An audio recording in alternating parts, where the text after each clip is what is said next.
എഫേസോസിലെ ചരിത്രം ഇങ്ങനെയാണ്. അവിടെയുള്ള ആദിമ നിവാസികൾ കാര്യരും ലെലേഗരും ആയിരുന്നു. കാരിയൻസ് ആൻഡ് ലെലേഗസ്. ആഥൻസിലെ രാജാവായ ക്രോഡൂസിന്റെ മകൻ ആൻഡ്രോക്ലൂസ് ആദിമ നിവാസികളെ പുറത്താക്കി ഒരു അയോണിയൻ കോളനി അവിടെ സ്ഥാപിച്ചു.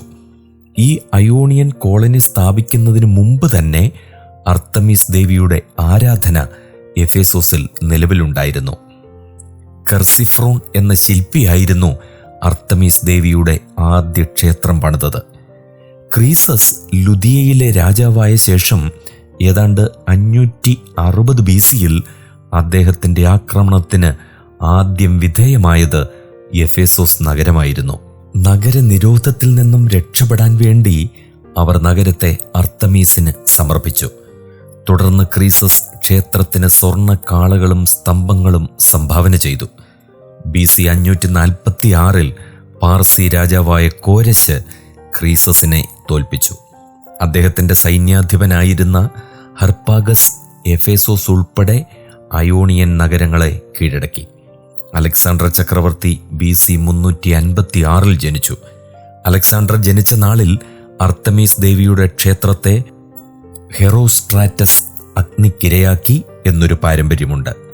BC 334-ൽ അലക്സാണ്ടർ ഗ്രാനിക്കസ് നദീതടത്തിൽ വെച്ച് പാർസികളെ തോൽപ്പിച്ചു. എഫേസോസ് കീഴടക്കി.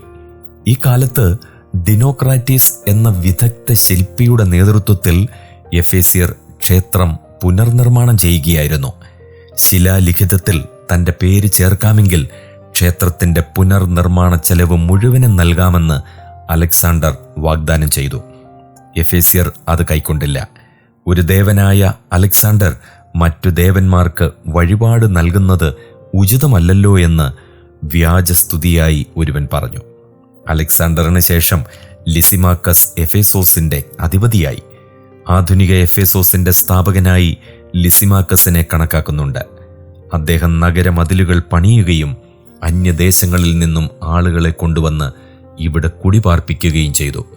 എഫേസോസിലെ 2 പ്രധാന കുന്നുകളാണ് പനാജിർഡാഗും ബ്യൂൾഡാഗും.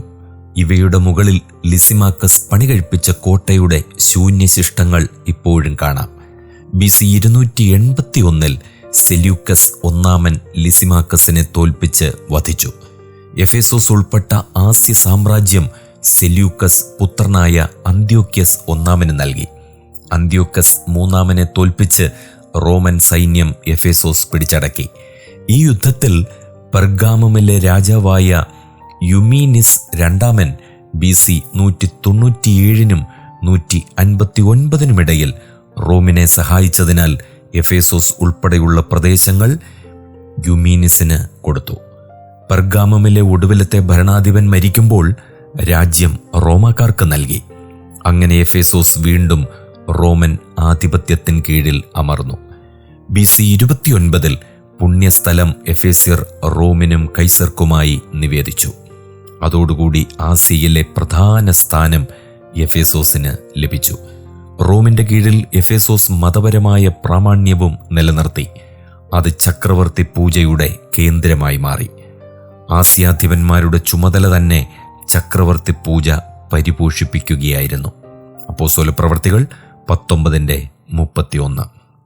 അർത്തമീസ് ദേവിയെക്കുറിച്ച് ആസ്യ മുഴുവനും ഭൂതലവും ഭജിച്ചു പോരുന്നവളും എന്നും എഫേസോസ് പട്ടണത്തെക്കുറിച്ച് അർത്തമീസ് മഹാദേവിക്കും ദ്യോവിൽ നിന്ന് വീണ ബിംബത്തിനും ക്ഷേത്രപാലക എന്നും അപ്പോസ്തലപ്രവൃത്തി 19:27-35 വാക്യങ്ങളിൽ എഫേസ്യർ കരുതിയിരുന്നു.